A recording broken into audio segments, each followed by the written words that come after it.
Hello, everybody. Hi. I'm Dwight.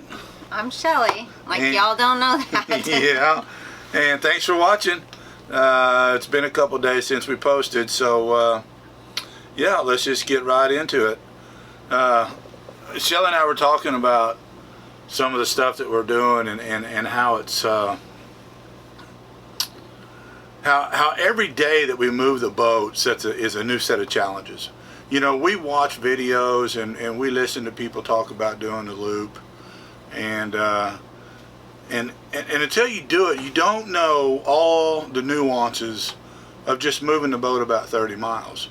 For instance, the other day we left and we're in our channel. Channel's not very wide at all, and the water's smooth, and we come between this, we come in front of this gap to the open ocean. And Between a set of islands in the open Gulf. Right, and the waves at that point, man, they just hit us. They just broadside us, and they're like 8 to 10 foot. Wouldn't you say? They were huge. They were massive. It was super windy. And I could see up ahead of me that there's this beam. There's this channel marker. Some of the channel markers are like a fence post, and they got a sign on it. Some of them are like a telephone pole, about this big around. This one, I looked at it through my binoculars, and it was a steel I-beam, like something from the Twin Towers, just standing up there with this big old sign on it as big as a car. And I could see just to the right of it, there was a beach, and it looked like I had like 20 feet to get between this steel post and this beach, and you could see the steel post had been hit. So you got to wonder, why is it a steel post? You know. Why had it been hit? When you're driving on a highway, when you hit a sign, it's made to break off. This thing is made to withstand an impact. So we're fine, I see it, and then all of a sudden we get broadsided by these waves. And the TV's knocked over. Shelly's down here trying to make me something to eat. She comes up there like, what the hell?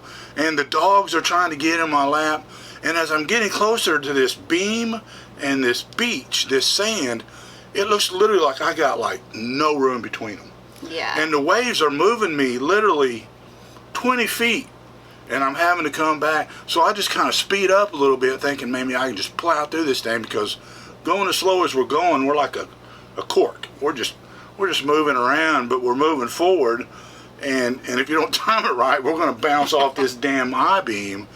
So we're panicked. We're like, and I screamed out to her. I said, I ain't made out for this shit. And I said, calm down. Calm down. Normally he's calming me down. Yeah, and right before we got there, the little sandbar blocked the waves coming from the open ocean, and it just smoothed out. And we were like, oh my God, we can't do this. This is insane. So it's just little stuff like that. You know, people that have done this are probably looking at us like, these guys are idiots. And I guess in a sense we are, because like I said, if you just move the boat 30 miles, well, you've never been there. Yeah, well, you don't know something. what it is. You learn something new every day. It's driving in a new set of waterways that can have different reactions. And yeah. Just some like an unfamiliar windy road in the country. You don't know where the next turn is, of course, unless you have GPS. And nothing's constant. Right. Yeah, it's always changing. Yeah. So it's fantastic. We love it. As long as we don't get killed. So anyway, so we were at Tarpon Springs, and man, that place was like a Greek paradise. Mm-hmm. All the food, rich all in the Greek people. culture, a lot of Greek Orthodox churches, a lot of good history there. The town was really cool. The people were really nice. All the men look like mobsters. Yeah, there's all these Cuban cigar places. Yeah, and they're all Cuban sitting cigars outside, like over in the Mediterranean, talking, smoking their cigars, and they're all giving you that look. And I honestly, I would move there. I love that place. It's pretty neat. We wish we could have stayed there a little bit longer. But anyway, so we left there, and we went about 30 miles down to Clearwater. But before, I want you to talk about, we went to Costa's restaurant to eat, and there was this Greek Chicago guy. He's about 65, big belly, just what you would think of as Greek gangster, mobster. He strikes up a conversation with me, and next thing you know, I'm ordering a plate of octopus. Yeah. I I did taste it. Yeah. I mean, it was okay. I don't know, man. When I spun that plate around and I looked at those tentacles and those little suction cups on there, I was like, but man, I'm under pressure because I got this guy here. You know, I can't wimp out. Right. So I you cut it up and just ate it. Yeah, I thought, hell, we're doing new stuff. Let's just do that too. I tried one bite, so yeah.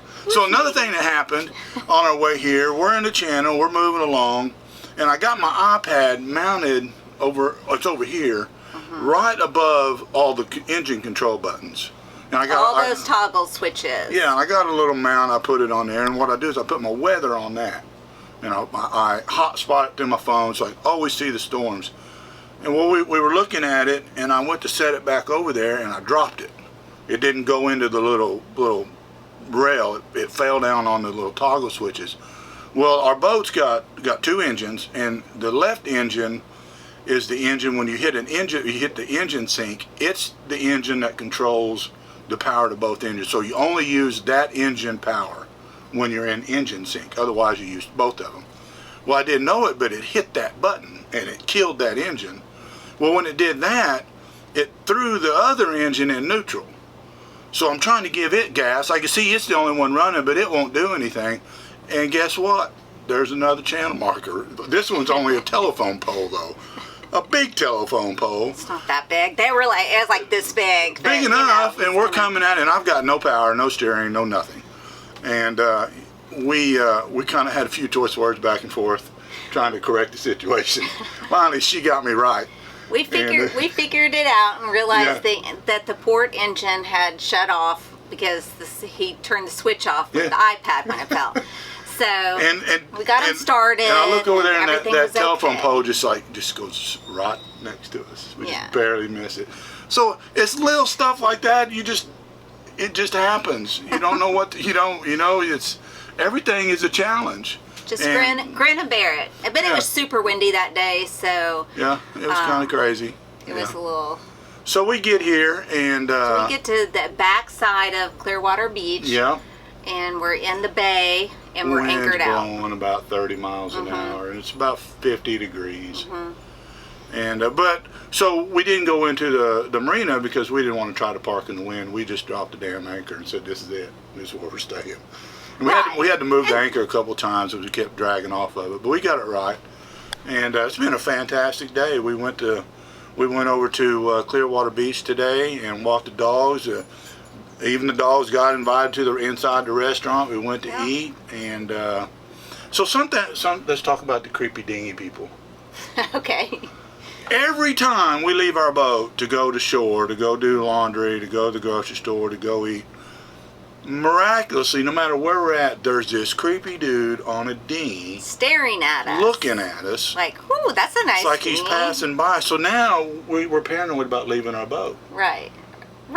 Yeah, and the same damn thing happened today. This guy, I don't know, he came out of nowhere. He just showed up right when we're getting off our dinghy. Right. And he's heading out towards where our boat is. So, being a policeman, we're like, man, is he watching us? He probably knows he's got about 20 minutes to go through our boat and tear stuff up. So, that's another thing you got to deal with. But anyway, it's been a good day. Yeah, it has been. Yeah.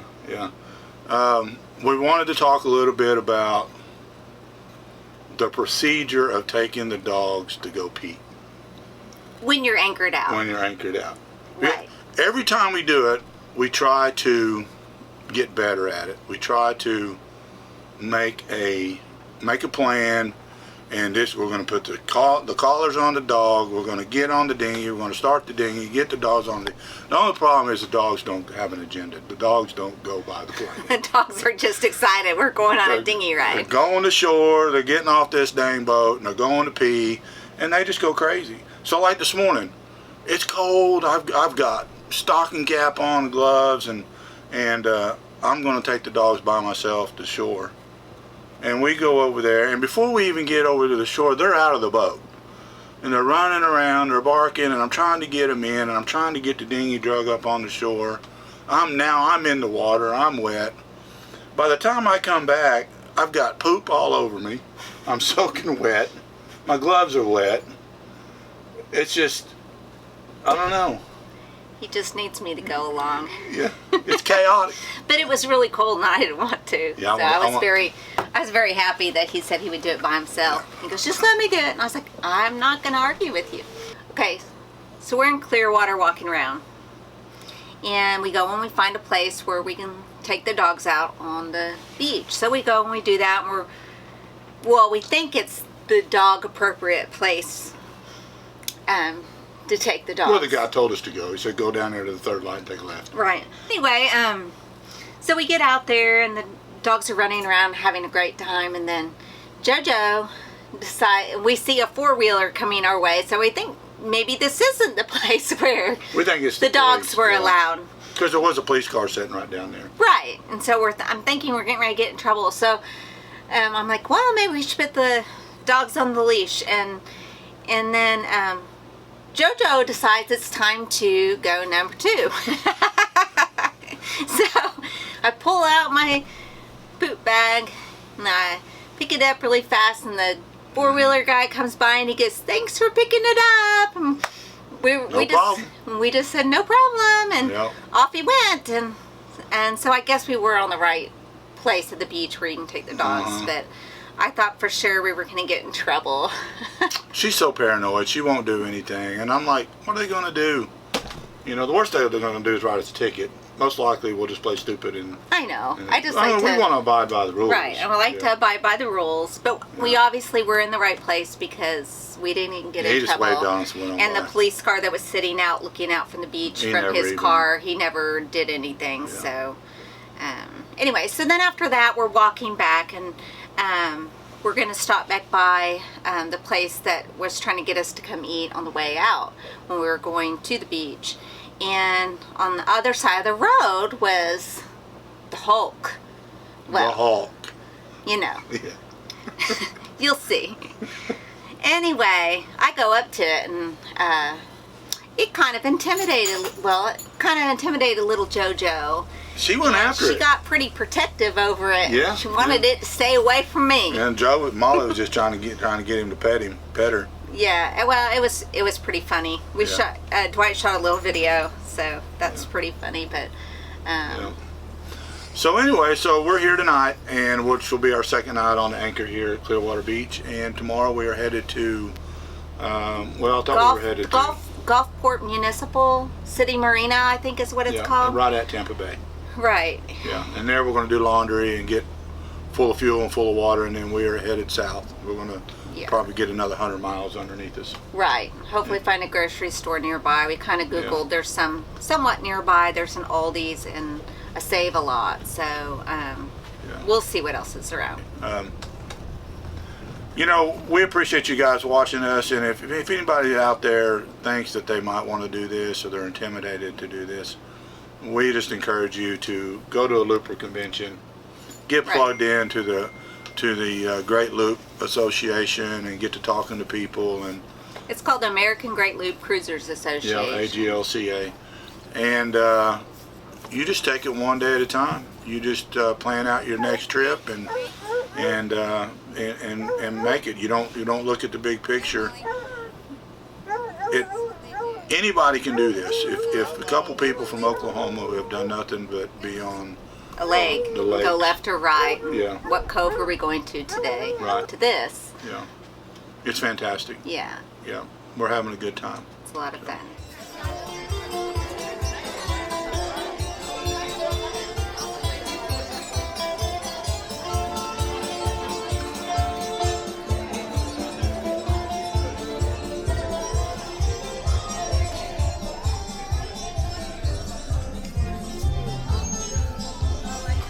Becky, dance, baby.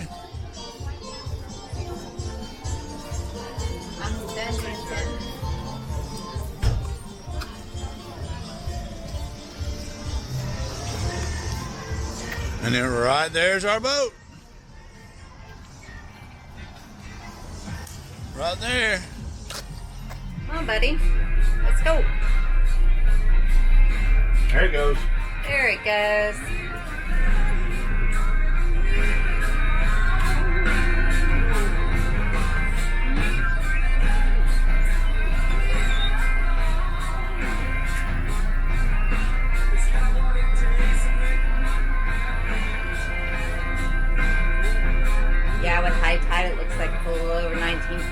If you look at the markers. Look at those gears that operate that thing. Yeah. So awesome.